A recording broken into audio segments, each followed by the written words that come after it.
Hi hello. അപ്പോൾ ഇന്ന് ഉത്സവത്തിൻ്റെ ആദ്യത്തെ ദിവസം അമ്പലത്തിലെ മുഖ്യ പരിപാടിയായ മുള്ളുവലി ചടങ്ങാണ് കേട്ടോ. അപ്പോൾ മുള്ളുവലി ചടങ്ങിനായിട്ട് പുറംകാലം ദൈവങ്ങൾ വരും. അവർ വന്ന് കാട്ടിൽ പോയി അവിടെ നിന്ന് മുള്ളൊടിച്ചുകൊണ്ട് വന്ന് അതിൽ കിടന്ന് ഉരുണ്ട് അവരുടെ ശക്തി കാണിക്കുന്നൊരു ചടങ്ങാണ് കേട്ടോ ഇത്. അതായത് അവരെ ഇഷ്ടപ്പെട്ട ആയുധമാണ് മുള്ള്.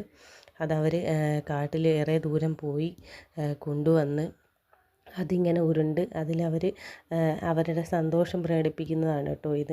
ഒരുപാട് ദിവസത്തെ വ്രതവും കാര്യങ്ങളൊക്കെ എടുത്തിട്ടാണ് കേട്ടോ ഈ ഒരു ചടങ്ങ് ചെയ്യുന്നത്. മലക്കാരി ദേവൻ്റെ കാവലാളായി നിൽക്കുന്ന പുറംകാലൻ ദൈവങ്ങളാണ് ഈ ഒരു ചടങ്ങ് ചെയ്യുന്നത് കേട്ടോ. ഒരുപാട് ഭക്തിയോടും സന്തോഷത്തോടെയൊക്കെ നമ്മൾ കാണുന്ന ഒരു പരിപാടിയാണ് കേട്ടോ ഇത്. നമ്മൾ എല്ലാ വർഷവും ഇത് നമ്മളെ തറവാട്ടിൽ ഇങ്ങനെ കൊണ്ടാടാറുണ്ട് കേട്ടോ.